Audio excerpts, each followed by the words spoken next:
Welcome back. Honorable Alice Wahome, Member of Parliament for Kandara, is joining the conversation. We'll get her thoughts in just a little bit on what exactly is on the Standard newspaper, and that's what I want to direct your attention to. The curse of a handshake. The State of the Nation. Now, this story has been given page 6, 7, and 8, and also inside one of the newspapers within the Standard. It says the deal between President Uhuru Kenyatta numbled political tensions. It goes on to talk about how we have a shrinking economy, a rising debt, unemployment, and corruption. Yesterday's critics are today's cheerleaders, turning Parliament into a Pentecostal echo chambers. Who will speak for Kenyans? This is quite interesting. Yesterday's critics are today's cheerleaders. And now they're also roping in Parliament into a Pentecostal echo chamber. All right. Honorable Wahome, we'll start with you on this issue of the curse of the handshake. Was it a curse or a blessing? Because there's this issue that has come up now. The people who are the critics are now the cheerleaders. So certain things are happening, nobody wants to speak about it because there's the handshake. I'm on record myself previously saying that the handshake event did not translate into understanding by the Kenyans and even by maybe the people who really are lieutenants of the big shots in the handshake. That is the Right Honorable Raila Odinga and His Excellency the President. So to that extent, then you can say, for lack of understanding, knowledge, and information about the handshake, it could be misinterpreted. It could be misunderstood. It has been misunderstood. It has been taken advantage of. I think it has been abused, and therefore it ends up being a curse. We expected it and we wanted to be a blessing because obviously, in my view, it was an extension of possibly friendship. If I were just to think about maybe friendship and a working relationship. It's been abused by who? Abused even by the people in the handshake themselves. Yes, you know, the believers. Some of the believers, there are those who don't believe in it because I think, personally, I would be very uncomfortable for an opposition leader to go to bed with the government. So do you think that handshake, as much as it was good for peace, it was Honorable Raila going to bed with the government? You see, it's a big thing. If you ask me, it should have been a big thing, and it's supposed to be a big thing that is understood by Kenyans and also by the opposition itself and the government, so that the lines continue to be drawn in terms of the working relationship. You see, an opposition is supposed to be the checkmate of the government. It's supposed to check the government, not to work closely in an unholy alliance with the government. If you ask me, there is a complete unholy. You know, I don't understand the words you have said here, Pentecostal. You know, I would want to avoid that because to me, Pentecostal has a spiritual aspect. But I want to say that the lack of understanding of handshake then becomes maybe the bad omen in it. Okay. And of course, Kenyans found a bit of peace, or some peace, but you know, if that peace then is superficial, for me it is superficial. If you look at what is happening in Kibra, then you can understand why I say it is superficial. If you look at what is happening in the government, because no government is a saint, no government is void of mischief. And even this particular government has abuses and excesses that required a very strong opposition. I have said before that we needed to strengthen the opposition, ensure that the leader of majority the leader of minority in the opposition and the party leader of the opposition has enough space and facilitation to be able to carry out his role in the constitution. And that doesn't mean, you know, that is disruptive to the government activities. But if the activities are actually heinous and mischievous, then actually they should be disrupted. So it then becomes... Let's take a feel of general first, and Rose, I'll come to you. Was this a blessing or a curse? You've come to me already? Already, yeah. First of all, unholy alliance. I don't know what that means. That's a pregnant statement, and I really don't know what Honorable Wahome means. I think what handshake has brought to the country cannot be understated. What has it brought to the country? And we cannot say that it has brought a bit of peace or some peace. Anybody who was in this country after the 2017 elections, and again living in this country today, will know that handshake has actually brought tremendous peace and allowed the economy to try to build up. I'd like to say that opposition is just not opposition for being an opposition. What Honorable Raila Amolo Odinga did was not go into bed with the government.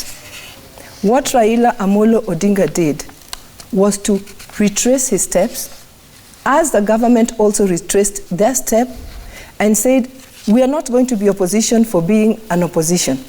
We are going to be opposition that's responsible, an opposition that will lay more focus on what is good for the citizens, and when we need to speak, we will speak.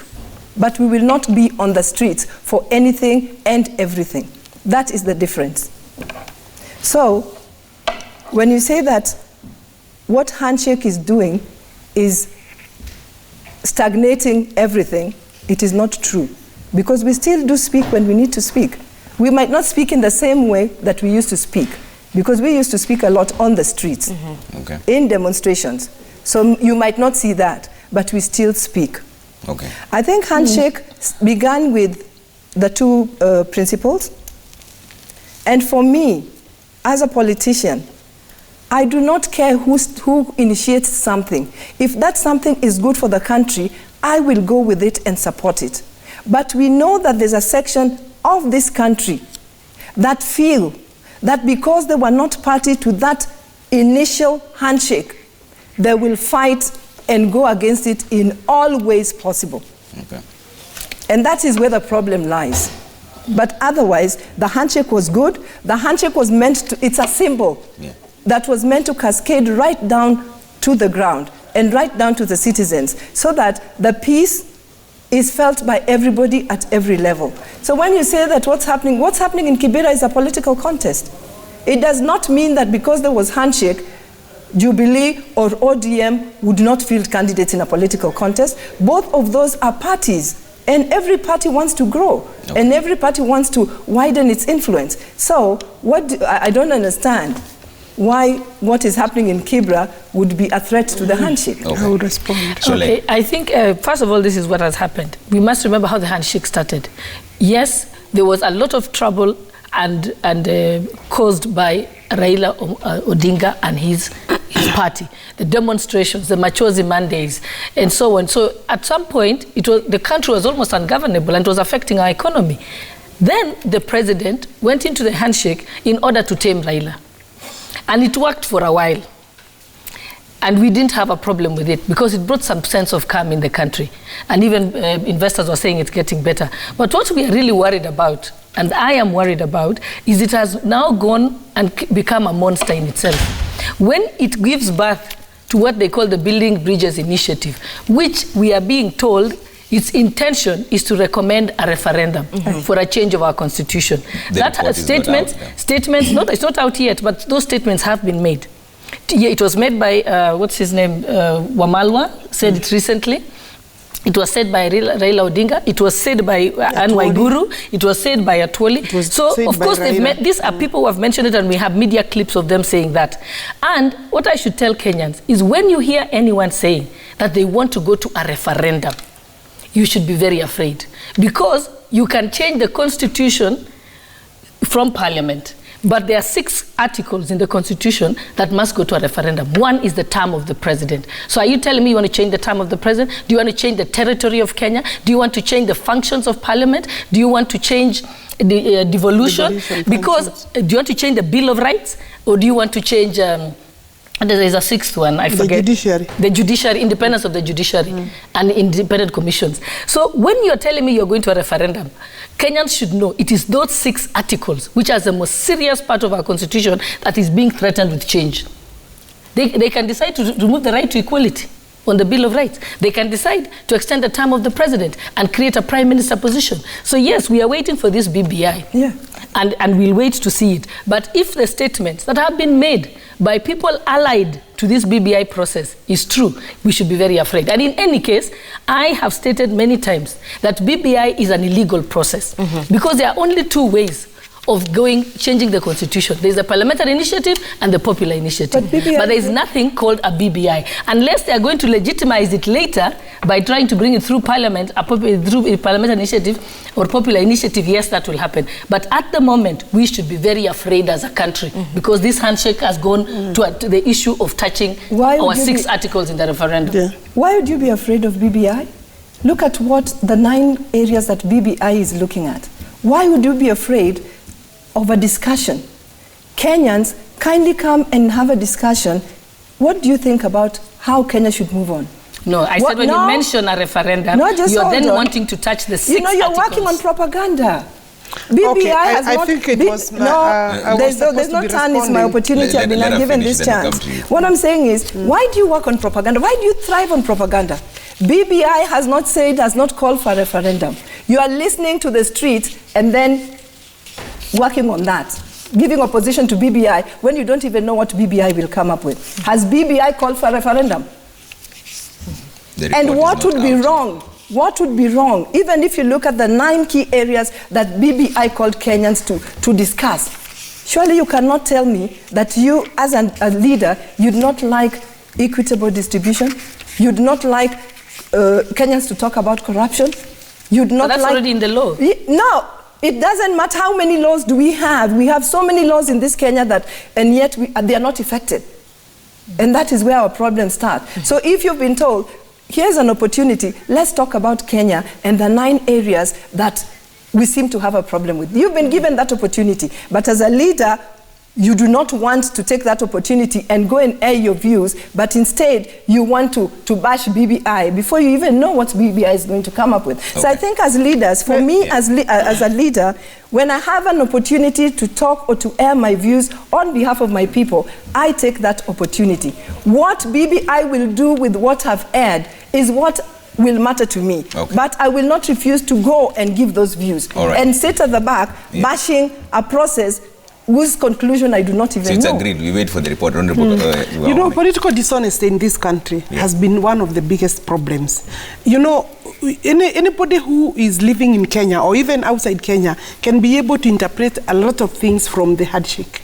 And you know, the minute Raila Odinga is greeted by the president, that's already a very major political statement. And therefore, when my sister here, Rosa, says that she doesn't understand why there is a problem in the handshake, but she also says in the same tone that actually because of how it was started, then there are people who felt excluded and felt that they would oppose it because they were not part of and parcel of it. You know, if you are starting to plant, if you are starting to form something, and there are major people in this country that are stakeholders in whatever you want to plan in terms of political movement, political statement, stability of the country, inclusivity, then why would you want to leave the Deputy President of the Republic of Kenya? There lies the problem. Therein lies the problem. Can you just let me finish? You want to leave the Deputy President, who is actually not a nominee, is part of the presidency. You want to leave the Wetangula, you want to leave Amani leader Musalia Mudavadi, you want to leave Kalonzo Musyoka, and then you want them to just join the bandwagon and just clap and say, I think it is good for the country.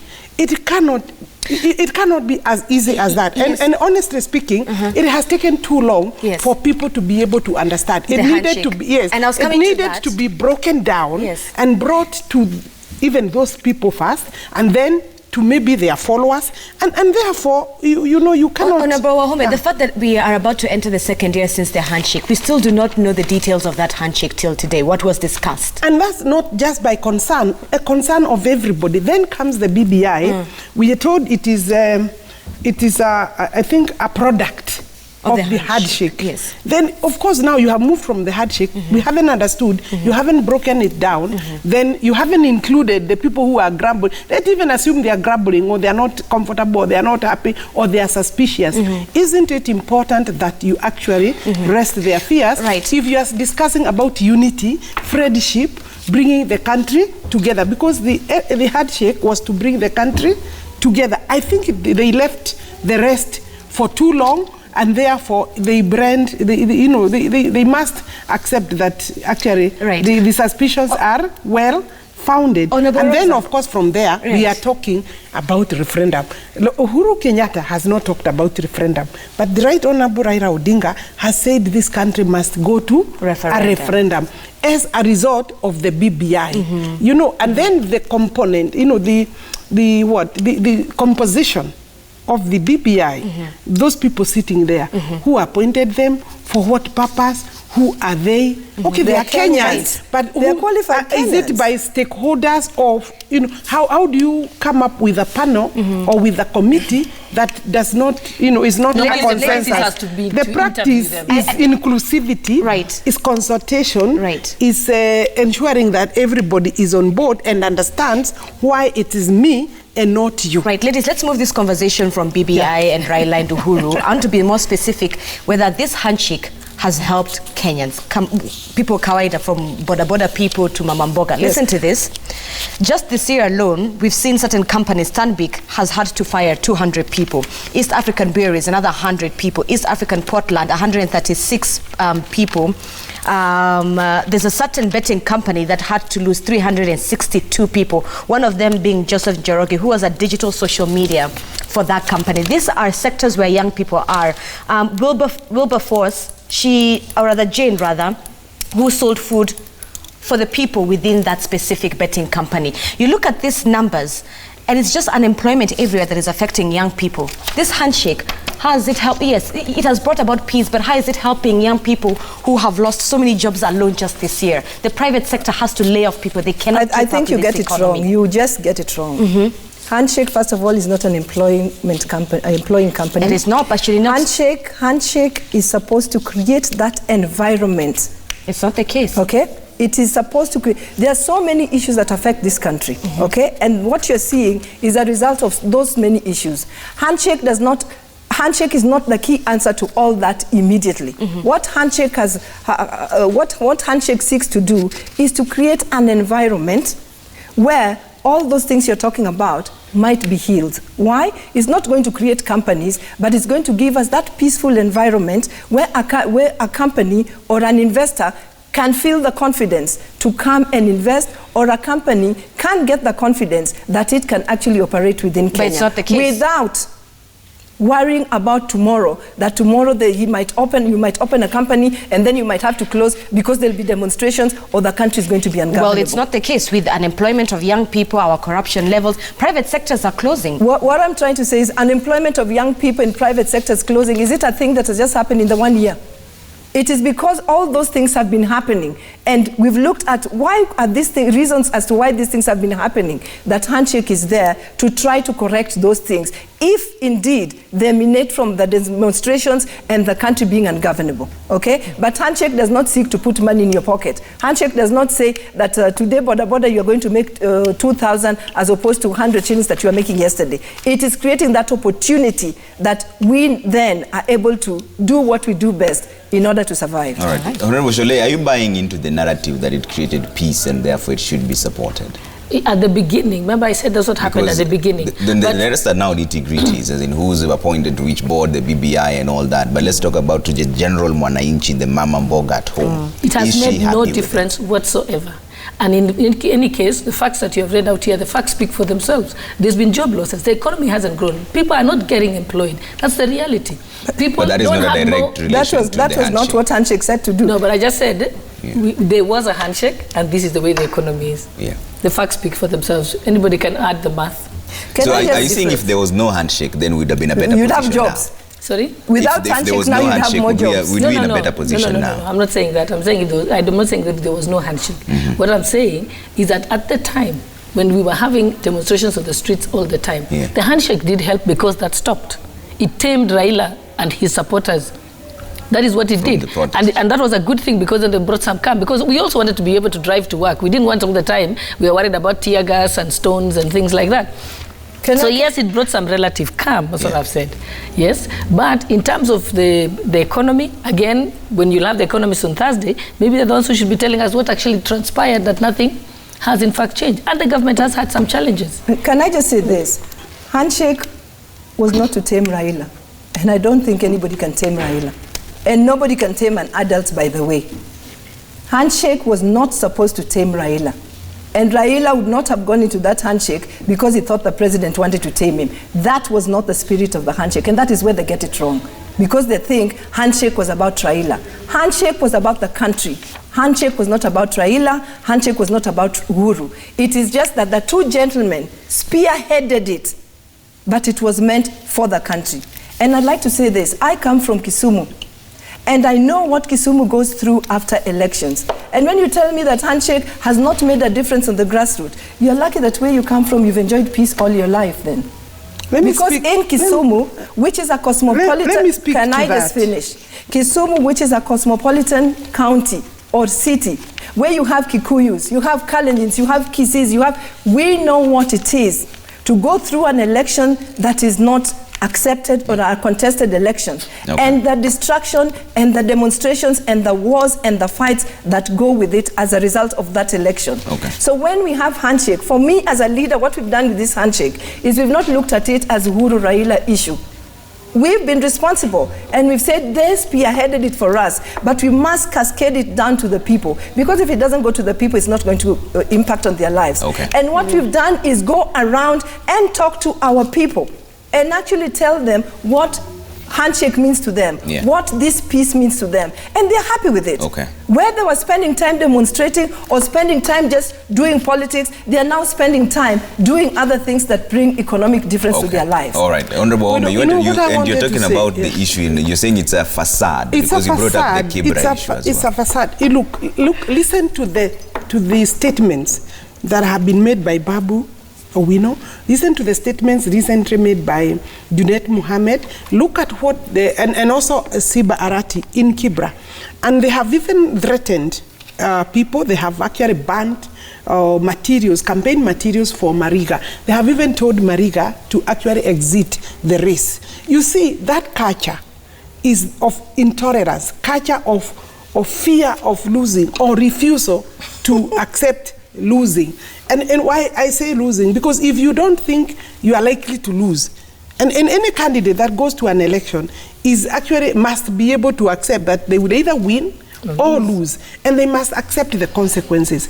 And when I look at then what is happening there, I see the same thing being repeated or is likely to be repeated. Do we have a change of attitude and training and messaging that actually the NASA, maybe now not NASA, the ODM teams, have seen as a result of what they did in 2017, because clearly Rosa is saying, and we all know there was a period of unruliness, there was a period of violence in this country, but they also know it cannot be because of the handshake. It's because the Right Honorable Raila Odinga agreed that he will not call for violence again. If you go to elections and then after you lose, you must call for violence, resistance, without worrying about the destruction, I think then there is a problem. And as a country, if that is the conversation we are discussing, so that we know why do they end up, if you lose, why do they end up doing that, hurting others, ensuring that the country doesn't run, ensuring that we lose even more money, we lose, the economy goes down, so that then you go to the handshake and tell us suddenly things have changed. Things haven't changed because the mental attitude of the people who support them. Today, if they actually now listen to Siba Arati and Junet, then obviously you can see we have a problem. I want to say that you should go to the list medical. I want to say that in my view, I think that we have a problem. We must look at the electoral laws and agree what documents you need to sign, including me, Honorable Aris Wahome. If I agree to go to contest, political contest, then I must accept the consequences. All right, I want us to talk about this issue. Just let me say what handshake has done to Kibra. Without handshake, the contest that we have in Kibra today would be fiery. And handshake has actually brought peace in that election. Why? I want to say this. So are you proud that you're able to cause violence? Just hold it. Who creates violence? Just hold it. I want to say without any fear that the reason why Jubilee fielded a candidate in Kibra is not because they thought or they expected to win. It is true that they have a right to field a candidate in any election because they are a political party that also wishes to grow to grow in terms of numbers and influence. Yeah. But the whole issue, given if you look at who was pushing for a candidate in Kibra, that is an extension of a fight on handshake. Why?